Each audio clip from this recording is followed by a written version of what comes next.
कल्पना कीजिए, आप एक बर्फीले ग्रह पर हैं, जहां हवा आपको जमा सकती है और एलियंस आपको कच्चा चबा सकते हैं। यहाँ आपका काम है मरना। जी हाँ, आपने सही सुना। हमारे हीरो मिकी बार्न्स का काम ही यही है कि वो उन जगहों पर जाए जहां कोई और नहीं जाना चाहता। अगर वो जलकर राख हो जाता है, तो अगले दिन वो फिर से अपने बिस्तर पर जागता है, एक नए शरीर के साथ लेकिन पुरानी यादों के साथ। लेकिन क्या वो वाकई वही मिकी है, या फिर वो सिर्फ एक फोटोकॉपी है जिसकी कोई आत्मा नहीं? आज इस वीडियो में हम इस फिल्म के एक एक सीन को गहराई से समझेंगे। कहानी शुरू होती है पृथ्वी के भविष्य से, जहां इंसानियत खत्म होने की कगार पर है। मिकी एक बहुत ही साधारण और थोड़ा सा डरपोक लड़का है। उसके सिर पर कर्ज है और वो अपनी जिंदगी से भागना चाहता है। उसे एक विज्ञापन मिलता है, एक्सपेंडेबल नीडेड। यह सीन आता है उस इंटरव्यू का, जहां मिकी को समझाया जाता है कि एक्सपेंडेबल क्या होता है। कंपनी का ऑफिसर उसे बताता है कि हम तुम्हारा डीएनए लेंगे और तुम्हारी यादों को हर रात क्लाउड पर अपलोड करेंगे। अगर कल तुम किसी मिशन पर मर जाते हो, तो हम बायोप्रिंटर से तुम्हारा नया शरीर बनाएंगे।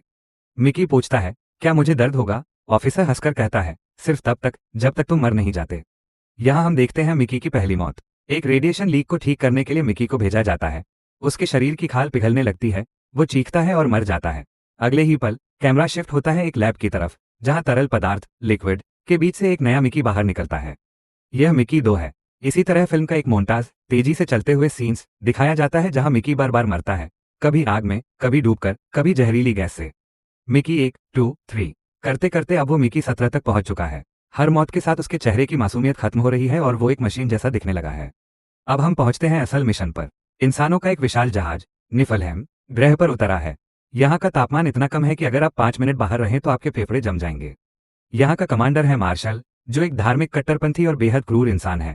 मार्शल का मानना है कि मिकी जैसे क्लोन इंसान नहीं है, उनके पास आत्मा नहीं है, इसलिए उन्हें जानवरों की तरह इस्तेमाल करना सही है।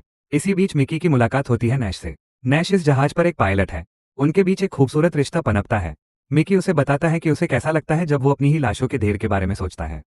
नैश उसे एहसास दिलाती है कि भले ही वो 17वां वर्जन हो, लेकिन उसके जज्बात असली हैं। यहाँ डायरेक्टर बोंग जून-हो ने बहुत ही बारीकी से दिखाया है कि कैसे एक चीज समझे जाने वाला इंसान भी प्यार की तलाश करता है। लेकिन मिकी को नहीं पता कि उसकी अगली मौत उसे एक ऐसे मोड़ पर खड़ा कर देगी जहां से वापस आना नामुमकिन होगा। मिशन का एक अहम दिन आता है। मिकी 17 और उसकी टीम को एक बर्फीली गुफा के अंदर कुछ सैंपल्स लेने भेजे जाते हैं। अचानक जमीन धंसती है और मिकी एक गहरी बर्फ की दरार में गिर जाता है। उसका पैर बुरी तरह टूट गया है। ऊपर से उसकी टीम का साथी, जो मिकी से नफरत करता है, वो उसे बचाने की कोशिश ही नहीं करता। वो रेडियो पर झूठ बोल देता है, Mickey 17 is confirmed dead, target lost. Mickey नीचे अंधेरे और ठंड में अकेला रह जाता है। उसे पता है कि ऊपर बेस पर प्रिंटर चालू हो गया होगा और मिकी 18 पैदा होने वाला होगा। लेकिन मिकी 17 हार मानने वालों में से नहीं है।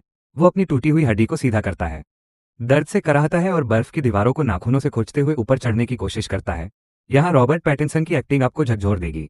जब मिकी 17 अधमरी हालत में बेस के एयरलॉक तक पहुंच जाता है और दरवाजा खोलता है, उसे उम्मीद थी कि उसे मेडिकल हेल्प मिलेगी, लेकिन जैसे ही वो अपने कमरे में कदम रखता है, उसे सामने वो देखता है जो किसी भी इंसान के लिए सबसे बुरा सपना हो सकता है। वो खुद को ही अपने बिस्तर पर लेटा हुआ देखता है। मिकी 18 जाग चुका है। अब एक ही दुनिया में 2 मिकी हैं, और नियम कहता है कि एक को मरना होगा। कहानी के इस हिस्से में हम एक ऐसी स्थिति देखते हैं जो किसी के भी होश उड़ा दे। मिकी 17, जो अभी अभी मौत के मुंह से बचकर आया है, लहूलुहान हालत में अपने कमरे में खड़ा है, और सामने बिस्तर पर बैठा है मिकी 18। मिकी 18 एकदम फ्रेश है। उसके शरीर पर एक खरोंच तक नहीं है क्योंकि वो अभी अभी प्रिंट होकर निकला है। दोनों एक दूसरे को देख रहे हैं। सन्नाटा इतना गहरा है कि आप उनकी सांसें सुन सकते हैं। मिकी 18 पहला शब्द बोलता है, अरे तुम तो मर गए थे ना? मिकी 17 गुस्से और दर्द में कांपते हुए जवाब देता है, मैं नहीं मरा। लेकिन तुम यहाँ क्या कर रहे हो? मिकी 18 डरने के बजाय मिकी 17 को अपना खाना ऑफर करता है। वो कहता है कि कंपनी को लग रहा है कि तुम मर चुके हो, तो अगर हम चुप रहे तो हम एक ही राशन में 2 लोग जी सकते हैं। लेकिन मिकी 17 जानता है कि यह मौत को दावत देने जैसा है।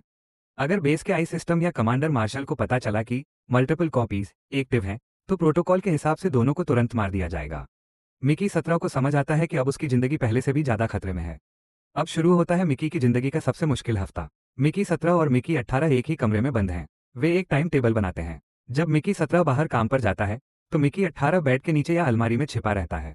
लेकिन यहाँ एक मनोवैज्ञानिक साइकोलॉजिकल समस्या खड़ी होती है। मिकी 18 का स्वभाव 17 से बिल्कुल अलग है।